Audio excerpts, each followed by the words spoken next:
শুভেচ্ছা,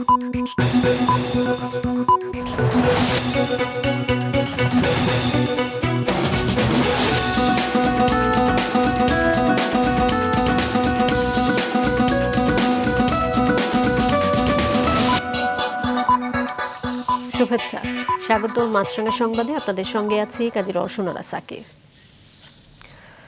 বাগেরহাটের 4টি সংসদীয় আসন কমিয়ে 3টি করার প্রতিবাদে দ্বিতীয় ধাপে টানা 3 দিনের হরতাল ও অবরোধ শুরু হয়েছে। প্রথম দিনে সকাল 6টা থেকে সন্ধ্যা 6টা পর্যন্ত হরতাল চলছে। বিক্ষোভকারীরা আজ জেলা প্রশাসনের প্রধান ফটক আটকে মিছিল করছে। সড়ক, সরকারি অফিস ও আদালত অবরোধের আওতায় থাকবে বলে জানিয়েছেন তারা। তবে ব্যবসা প্রতিষ্ঠান, ছোট যানবাহন, জরুরি সেবা এর বাইরে থাকবে বলে জানিয়েছে সর্বদলীয় সম্মিলিত কমিটি। এদিকে ফরিদপুরে ভাঙ্গা থেকে 2টি ইউনিয়ন নগরকান্দা উপজেলায় সংযুক্ত করার প্রতিবাদে ঘোষিত অবরোধ কর্মসূচি পালন করছেন স্থানীয়রা। তবে স্থানীয়রা ঢাকা-খুলনা মহাসড়ক অবরোধ করলেও ফরিদপুর-বরিশাল মহাসড়কে যান চলাচল স্বাভাবিক আছে। দর্শক, কিছুক্ষণ আগে বাগেরহাটে চলমান হরতাল ও ফরিদপুরের সড়ক অবরোধ নিয়ে বিস্তারিত জানিয়েছেন সহকর্মীরা। সংসদীয় আসন পুনর্বহালের দাবিতে আবারও কিন্তু 3 দিনের হরতাল শুরু হয়েছে। আজ সকাল 6টা থেকে সন্ধ্যা 6টা পর্যন্ত চলবে এই হরতাল। এছাড়া আগামী মঙ্গল এবং বুধবার সকাল 6টা থেকে দুপুর 12টা পর্যন্ত এই হরতাল কর্মসূচি পালন করা হবে। আর হরতাল চলাকালে সবচেয়ে বেশি সমস্যায় পড়েছে বাস শ্রমিক। তারা গাড়ি চালাতে পারছে না, তাদের নিত্যদিনের যে আয় ছিল সেটি কিন্তু অনেকটা বন্ধ হয়ে গেছে। তবে হরতালের একটি বড় সুফল আজ যেটা শুরু হয়েছে সেটা দেখতে পাচ্ছি আমরা রাস্তায়, যে সাধারণ খেটে খাওয়া মানুষ এবং ব্যবসায়ীদের কথা বিবেচনা করে এই হরতাল কিছুটা শিথিল করা হয়েছে। শহরে দোকানপাট খোলা রাখা হয়েছে। গতকালের স্বরাষ্ট্র উপদেষ্টা করা হুঁশিয়ারির পরে জেলার আইন শৃঙ্খলা বাহিনী বেশ নড়েচড়ে উঠেছে এবং গতকাল বিকাল থেকেই কিন্তু আইন শৃঙ্খলা বাহিনী তৎপর রয়েছে, যারা এই আন্দোলন করছে এবং অবরোধ করে রাস্তা, সড়ক, এই মহাসড়ক অবরোধ করে রেখেছেন। তাদের সাথে কথা বলছেন এবং তাদেরকে বোঝানোর চেষ্টা করছেন ঢাকা থেকে 21 জেলার যেই যান চলাচল বন্ধ হয়েছিল গত এক সপ্তাহ, সেই এক সপ্তাহ বন্ধ হতে মানুষের যে ভোগান্তি, সেই ভোগান্তি নিয়ে এই আলগে এবং হামিদদি বাসীদের সাথে আইন শৃঙ্খলা বাহিনী প্রতি মুহূর্তেই কথা বলছেন এবং তাদেরকে বোঝাচ্ছেন যে রাস্তা, মহাসড়কটি ছেড়ে যাতে সাধারণ যানবাহনগুলো এবং সাধারণ জনগণের কোনো দুর্ভোগ না হয়, তাদের যৌক্তিক দাবি সেটি যেন যৌক্তিকভাবে উপস্থাপন করে তাদের আদায় পূরণ করে। তরুণীরা সক্রিয় থাকলে দেশের কোনো সমস্যা অমীমাংসিত থাকবে না, বলেছেন প্রধান উপদেষ্টা ডক্টর মোহাম্মদ ইউনূস। সামাজিক ক্ষেত্রে অসাধারণ অবদানের জন্য 12 জন যুব উদ্যোক্তাকে ইউথ ভলান্টিয়ার অ্যাওয়ার্ড 2025 তুলে দেওয়ার পর বক্তব্যে তিনি একথা বলেন। সকালে নিজ কার্যালয়ে এক অনুষ্ঠানে এই পুরস্কার তুলে দেন প্রধান উপদেষ্টা। এতে যুব উন্নয়ন ও কর্মসংস্থানে অবদানের জন্য 3 জন, শিক্ষা, বিজ্ঞান, তথ্য প্রযুক্তি, কারিগরি ক্ষেত্রে 2 জন, দেশপ্রেম, বীরত্ব, সাহসিকতায় 2 জন, সেবা ও সমাজ কল্যাণে 3 জন এবং ক্রীড়া, কলা ও সংস্কৃতিতে 2 জন পুরস্কার পেয়েছেন। আমি যুব সমাজের প্রত্যেক সদস্যকে আহ্বান জানাই, তোমাদের মেধা, শক্তি ও সৃজনশীলতা দিয়ে সমাজের এবং দেশের উন্নয়নে ভূমিকা রাখো। আমি বিশ্বাস করি তরুণরা সক্রিয় থাকলে দেশের কোনো সমস্যায় আর অমীমাংসিত থাকতে পারে না। আমরা তোমাদের নতুন নীতি, যুগান্তকারী ধারণা এবং সামাজিক পরিবর্তনের অগ্রদূত হিসেবে দেখতে চাই।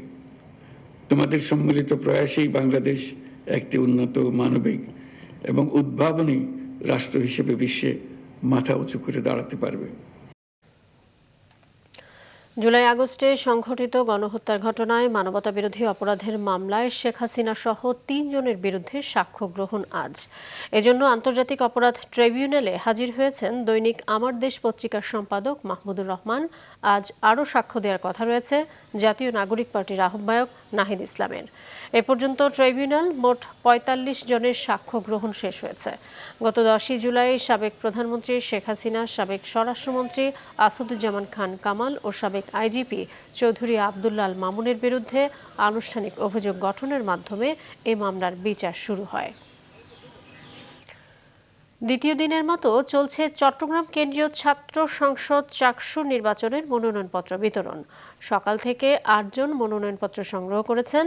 এর আগে গতকাল মনোনয়নপত্র বিতরণের প্রথম দিন মনোনয়ন ফর্ম নিয়েছেন 7 ভিপি প্রার্থী সহ 28 জন। নির্বাচনের ফর্ম বিতরণ কার্যক্রম চলবে আগামী 17 সেপ্টেম্বর পর্যন্ত, আর ভোট গ্রহণ হবে 12 অক্টোবর। উজান থেকে নেমে আসা পাহাড়ি ঢল ও কয়েকদিনের ভারী বৃষ্টিতে আবারও তিস্তার পানি বেড়েছে। এতে সকাল 6টার দিকে দেশের বৃহত্তম সেচ প্রকল্প তিস্তা ব্যারাজের ডালিয়া পয়েন্টে পানির স্তর রেকর্ড করা হয় 52.18 সেন্টিমিটার, যা বিপদসীমার 3 সেন্টিমিটার বেশি।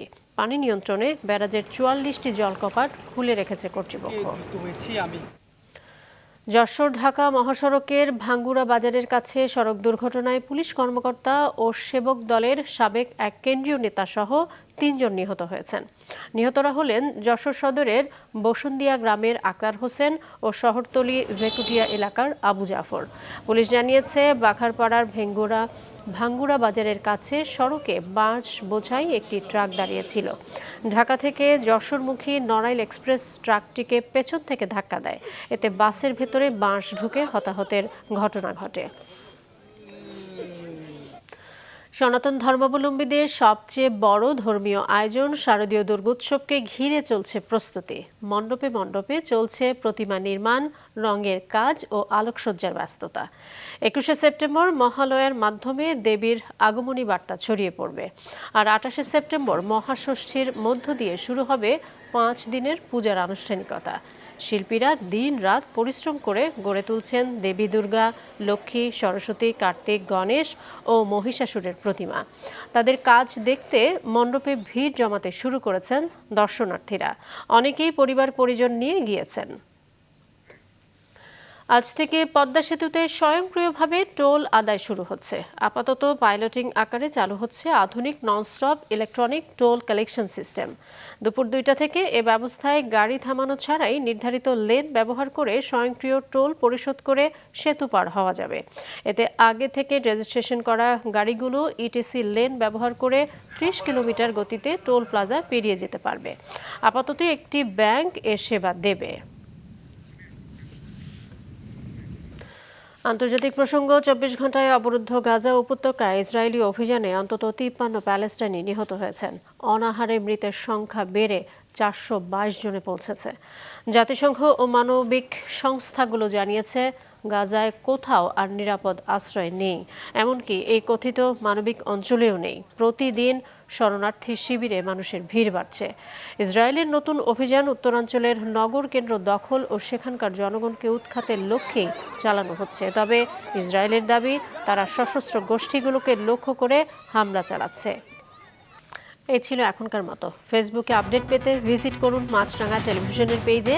ইউটিউব চ্যানেলেও দেখতে পারেন আমাদের সংবাদ, প্রতিবেদন এবং অনুষ্ঠান। আমাদের পরবর্তী সংবাদ দুপুর 2টায় দেখার আমন্ত্রণ রইল।